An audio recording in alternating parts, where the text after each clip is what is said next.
दर्शकों, आज हम पुनः उपस्थित हैं आपके सम्मुख जियो गीता के संग सीखें जीने का ढंग का एक और अंक लेकर, जिसमें हमारे साथ स्टूडियो में गीता मनीषी स्वामी ज्ञानानंद जी महाराज उपस्थित हैं और वो करेंगे हमारे सब की जिज्ञासाओं का समाधान।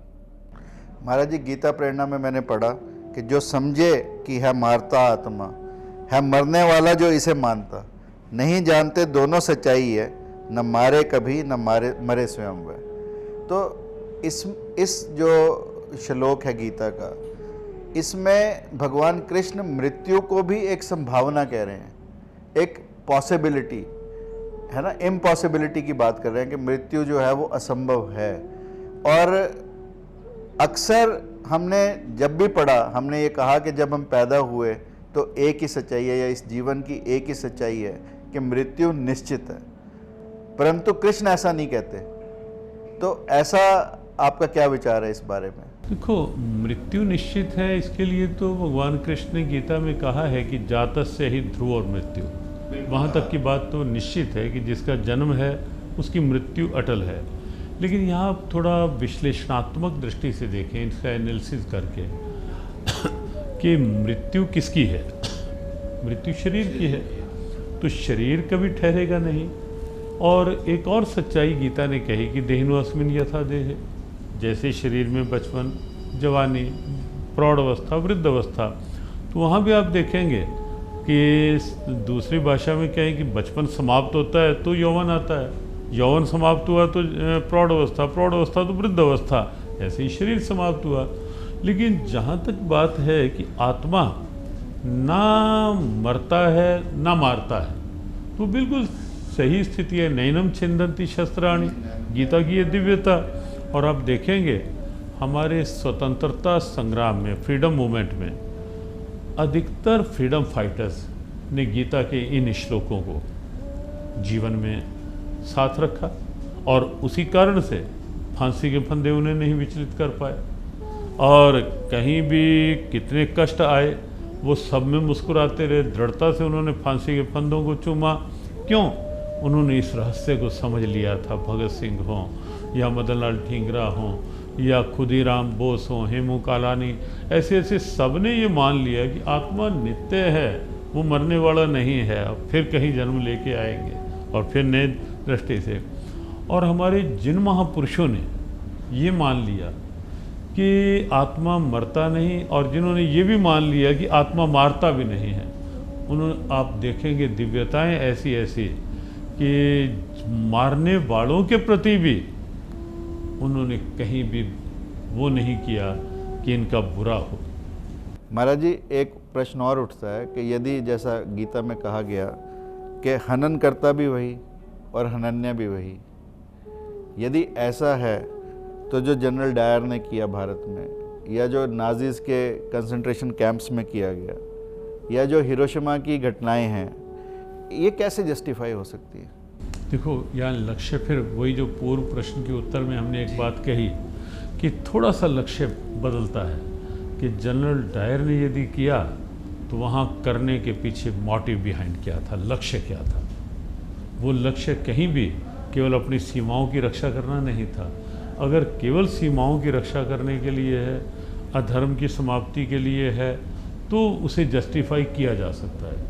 लेकिन अगर सीधा दिख रहा है कि तुम्हारा देश नहीं, तुम्हारा इस समय का धर्म नहीं है, और वो निरीह प्राणी अपने कार्य में लगे हुए हैं, और उन पर यदि तुम गोली चला रहे हो, या जैसे आतंक की परिभाषा में ले आए कि बिना कारण के किसी को रोका और गोलियों से भून दिया, तो वो लक्ष्य बिल्कुल वो बात विपरीत हो जाएगी कि वहाँ लक्ष्य कहीं भी किसी का हित नहीं है, धर्म की पालना नहीं है, अपनी सीमाओं का संरक्षण नहीं है, या यूं कहें कि ऐसा भी नहीं है कि किसी पर हो रहे अत्याचारों के द्वारा अपनी सेल्फ, अपने आप को आत्मरक्षा के लिए, अपनी सेल्फ सिक्योरिटी के लिए भी कुछ है, ऐसा भी वहाँ नहीं है।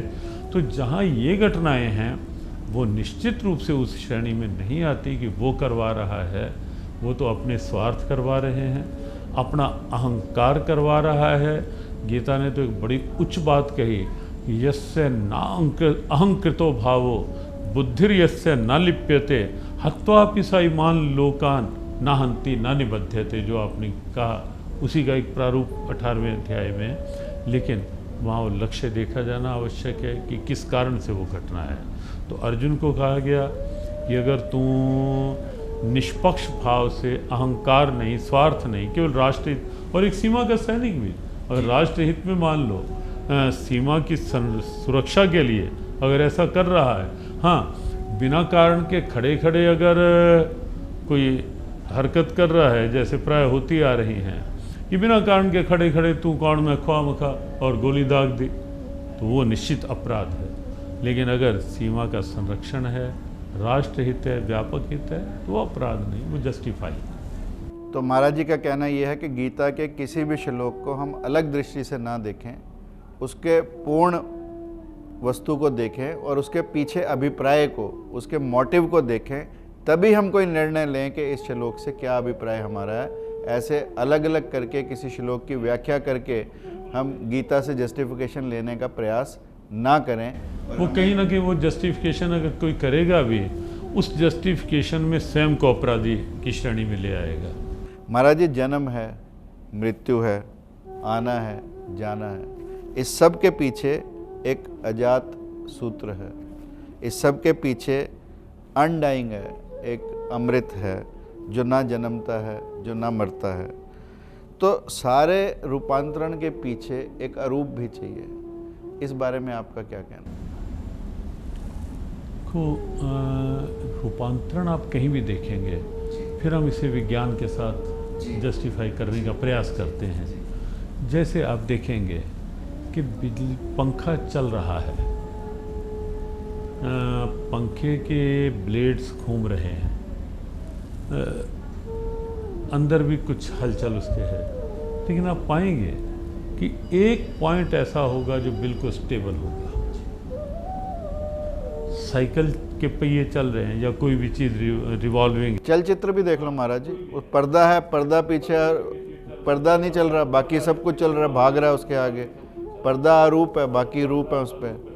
फूलों की माला में भी देख सकते हैं हम कि धागा जो है वो अरूप है। और ऐसे ही साइकिल चल रहा है, बीच में एक्सल अरूप है, एक्सल अरूप पहिया। और विज्ञान ये मानता है, मान रहा है चाक नहीं चलता कि बिना जो, अगर मान लो जिस दिन एक्सल भी घूमने लग जाएगा ना, हाँ, तो सिस्टम बिगड़ जाएगा। पंखे का जब एक्सल बीच की धुरी है वो हिलने लगेगी तो पंखा रुक जाएगा, तो चल ही नहीं पाएगा। अस्थिरता तो में स्थिर का होना आवश्यक, अस्थिरता में भी किसी एक स्टेबल पॉइंट का होना आवश्यक है। तो और गीता इसीलिए जस्टिफाई शास्त्र है कि ये जो चक्र है आने जाने का, जन्म मृत्यु का, सुख दुख का, जितने परिवर्तनों का, ये तभी संभव है।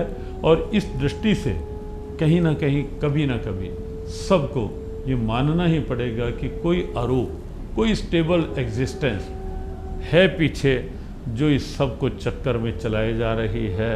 जो इस सृष्टि का चक्कर जितना चल रहा है, परमात्मा स्टेबल है, परमात्मा अरूप है, कोई भी शब्द आप लगाएं स्थिर है, और उसी के इर्द गिर्द ये सब चक्र चल रहा है।